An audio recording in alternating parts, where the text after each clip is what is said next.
Hey everybody, it's Holly here today, and today we're going to be using the Shades of Autumn stamp set from Newton's Nook. This is from their September release that just became available yesterday in their shop. It's also available in the MarkerPop shop, and we have a great sale on the Newton Nook stuff, so be sure to head over and check that out.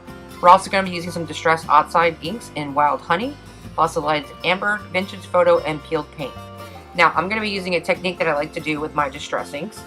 This also works very well with distressed Oxide inks because they are pigmented and you can stamp with them. So I have a piece of Tim Holtz Distress Ink watercolor cardstock, and I'm stamping the image into the ink, and then I'm spritzing it with the mister bottle before I stamp down onto the paper. So you stamp into the ink pad, and then you spritz it with your mister, and then you stamp it down onto the paper. You hold it for just a second, and then you lift up. Now, depending on how much water you put onto the stamp or how little, that's going to determine how crisp of an image you get. These stamps have a unique design where it looks like it's shaded if you just use regular ink. So I'm kind of just not having it as detailed, I guess you'd say, by doing the misting technique. So I'm just going to use different shades here. And that center maple leaf, I went ahead and stamped that in Fossilized Amber, and then I rock and rolled it into the fire brick a little bit.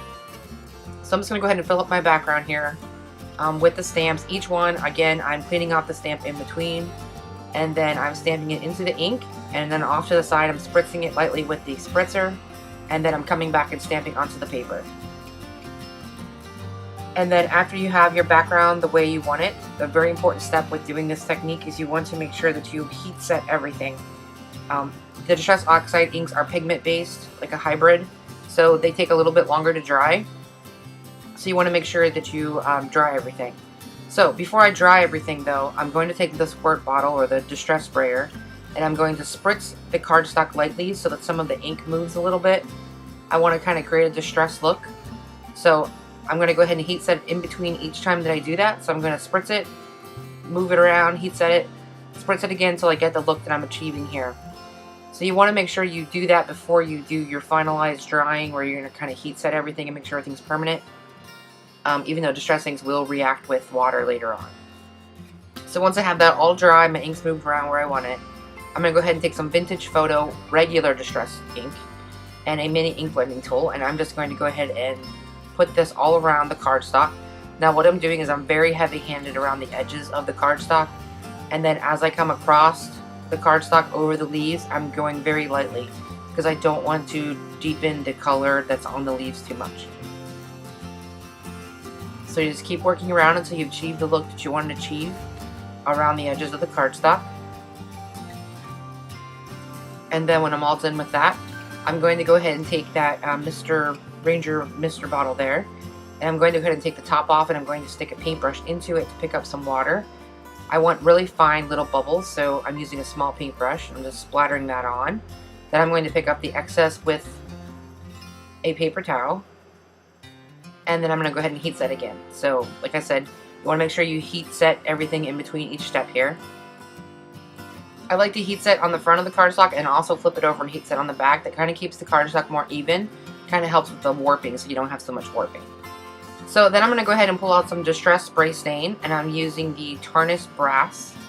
And I'm going to take it the lid off the bottle. You could spray it, but I'm going to take the lid off the bottle and use that same small paintbrush and just dip it down into the bottle, and then I'm going to flick it around onto the panel there.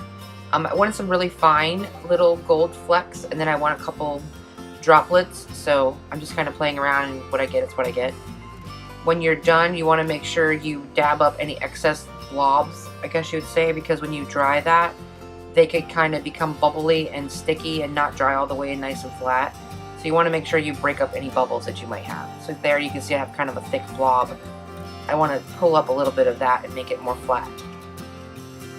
So once I've got this all down, I'm going to go ahead and heat set that again as well. And then we're going to go ahead and start assembling the card. Got a piece of kind of a rusty color card base here. And I'm just A2 size folding that on top. Now I was going to use this Avery Ellis banner set, but I didn't really like the way the banner looked, so I decided to go ahead and use an MFT one instead. I'm just adding some adhesive to the back of the watercolor panel. Make sure you use a lot of adhesive because you don't have any warping. Just going to adhere that to the front of the card. And then I'm going to go ahead and use a MFT blueprints. I believe this is blueprints 25 or 29. I'll have it in the description box below. I'm using that little banner die cut there.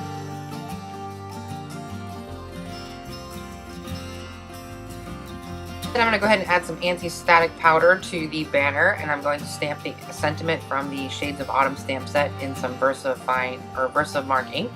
And I'm going to use some Ranger embossing powder, and I'm just going to go ahead and put that on there, and then I'm going to go ahead and heat set that on the side there. This embossing powder is really great because you can see all the details on that sentiment. It has like a brush lettering effect to it, like you painted it with a dry paintbrush, and all those details are still there with this embossing powder.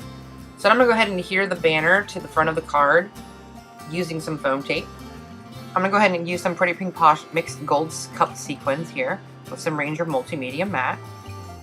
And that pretty much finishes up my card for today, so I hope you guys enjoyed. Be sure to head over to the store to check out the latest Nook's release. And I will see you back next week with a new video and an introduction to a new fall contest we have coming up. Bye-bye!